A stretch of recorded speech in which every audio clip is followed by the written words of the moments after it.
as shy and retiring as the guests who arrived in the home of our former BBC colleague, Rory Cellan-Jones, a week before Christmas.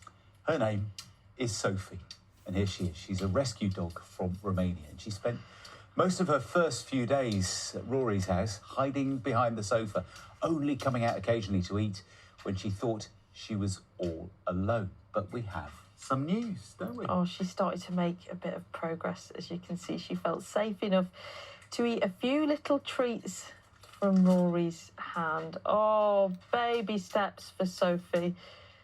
And Rory joins us from his home in West London now. Emma Billington's here on the sofa with us from the charity Dogs for Rescue, and he's here with gorgeous little Snowdrop, who's gone straight in for the cuddles. Good morning to you all. Rory, we'll start with you. What was that moment like when she finally came to your hand? Because you had to be extremely gentle with her and take your time, didn't you?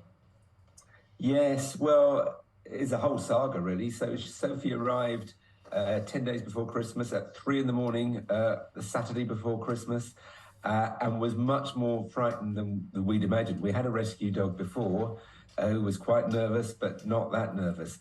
And she basically settled behind the sofa that you can see behind me. She's behind it right now, and hardly came out at all.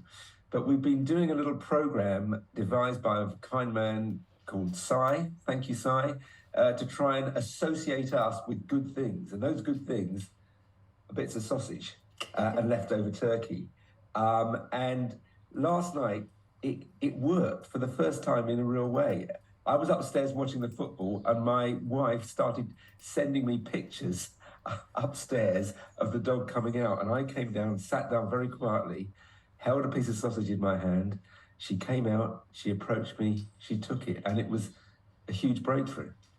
We're just looking at some pictures of that breakthrough now. I mean, what a wonderful moment after what must have felt like a really long wait. I mean, it's only a few days, really, but a long time.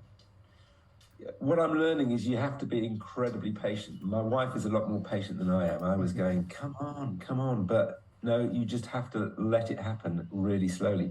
And it's 2 steps forward, 1 step back. I got down this morning. I always open the door to the sitting room slightly trepidatious, as it were. And the Christmas tree was leaning too. There'd been an incident with the Christmas tree overnight, which I think had spooked her because she's not very keen on it. She's come out very briefly for a bit of sausage on a plate, but she's pretty quiet this morning. So you just have to take it really gently is what I'm learning.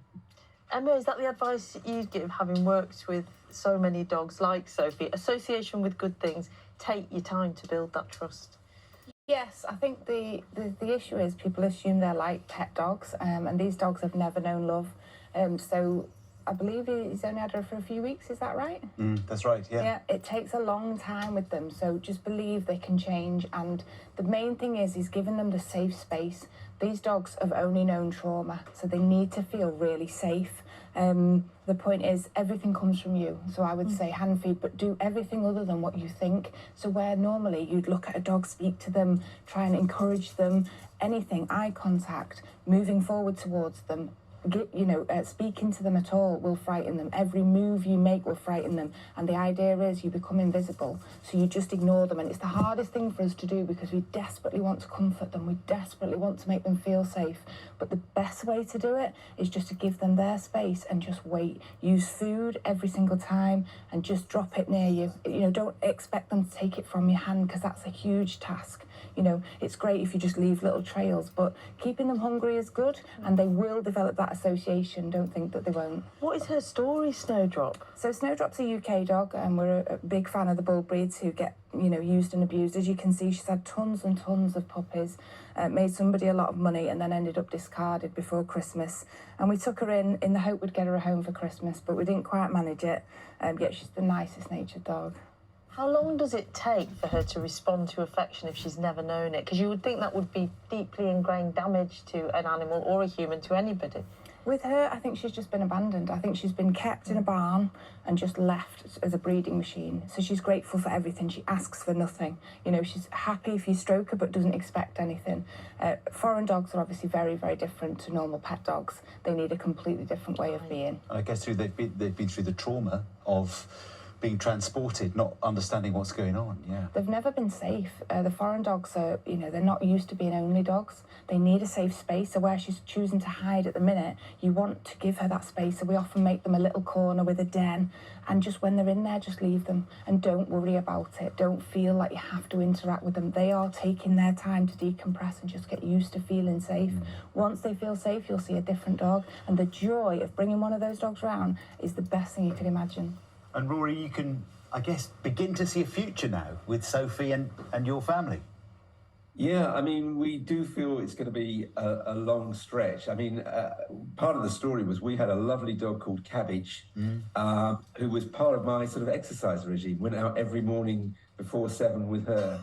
And I feel I need that exercise. And I was really looking forward to walking Sophie. But we took her out into the garden the first day and she made it clear she wasn't doing anything. She dug her heels in and we brought her back in. And she's been indoors ever since. So teaching her about the great outdoors is one of the tasks, an awful lot of work to do, but we're already incredibly fond of her. And we've also been really moved by the sort of huge wave of affection for Sophie that we've seen online. Just people getting in touch from all over the place with lots of advice, some of it contradictory, but all well meant and extremely useful. I think there is a bit of a cautionary tale here about being aware of what adopting a dog from Romania or other foreign country means. I mean, we didn't go into it blind. We'd seen the dog on video and she seemed to be okay. She'd been abandoned at a vet and the vet had her looked after for a couple of weeks and she seemed to be okay. But I think 72 hours in a nice van, a well-appointed van, but a van all the same across Europe was probably a pretty scary experience for her. I'm sure the sausage is doing the trick now, Rory, and I'm sure taking your time will mean eventually you'll get those walks together, because it just shows you with a dog, isn't it, that you need them just as much as they need you. Yeah, definitely. Sophie, sooner or later, we'll be going for a nice, long, gentle walk. Will you let us know when that happens, Rory? I will. Don't worry. We'll bring some sausage. Rory, thank you very much indeed. Lovely to see you and to hear about She just Sophie's stood up when progress. you said sausage. Yeah, that always happens. Thank you for coming in, Snowdrop. And Emma, thank you so much. All the very best. Loads of you getting in touch. Yeah. Natalie.